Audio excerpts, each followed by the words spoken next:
Good morning everybody. God help those who help themselves.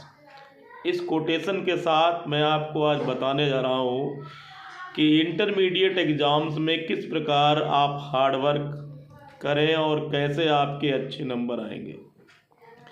इसमें मैं ये सबसे पहले कह रहा हूँ कि जो आपका जो यूपी बोर्ड इंग्लिश का जो सिलेबस है वो जो डिवाइडेड है, वो सबसे पहले आपका जो रीडिंग आएगा, फिर राइटिंग आएगा, फिर ग्रामर पोर्शन आएगा, लास्ट में आएगा लिटरेचर पोर्शन।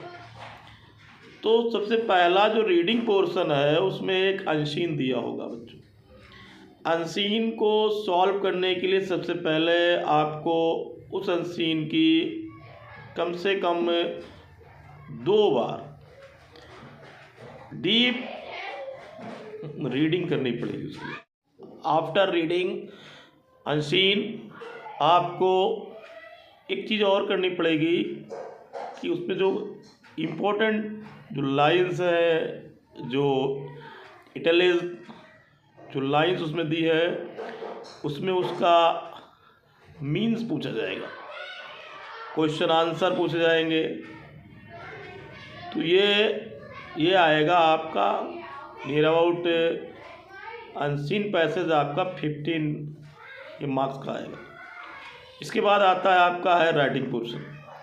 राइटिंग में एक आर्टिकल आएगा, एक आएगा लेटर। आपका आर्टिकल और लेटर, ये आर्टिकल जो आएगा,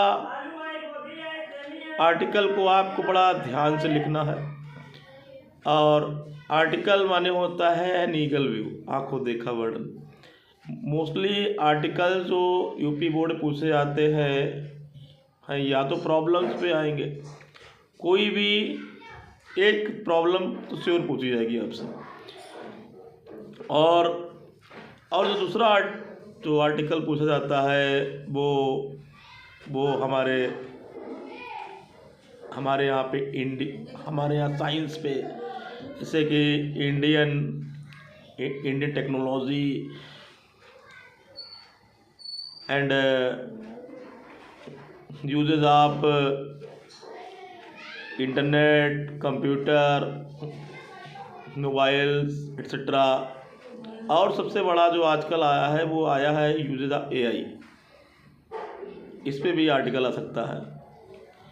और मैं एक चीज़ और बता रहा हूँ आपको कि उसके बाद आता है आपका लेटर। लेटर के बारे में मैं आपको अगला वीडियो जो डालूंगा उस पर बताऊंगा कि हाउ टू राइट लेटर्स को भी लिखने की एक ट्रिक होती है। उसके बाद अब आता है तो थर्ड चैप्टर सबसे इम्पोर्टेंट जो चैप्टर आता है वो ग्रामर है।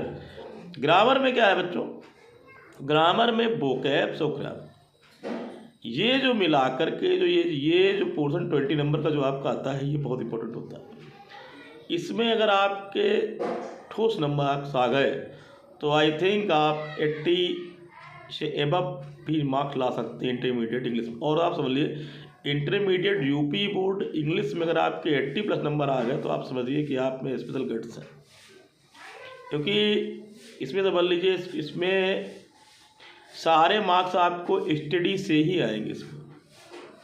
इसमें कोई ऐसा मतलब ये नहीं है कि जैसे हाई स्कूल में होता था कि 30 नंबर होम एग्ज़ाम मिलते थे, ऐसा कुछ नहीं है। तो इसमें समझ लीजिए आपको बहुत हार्ड वर्क करना है। तो इस प्रकार से आप हार्ड वर्क कीजिए और आपके अच्छे नंबर आएंगे। और भी मैं आपको इम्पोर्टेंट जो फैक्ट से बताते रहेंगे आपको आपकी स्टडी से संबंधित। Best of luck.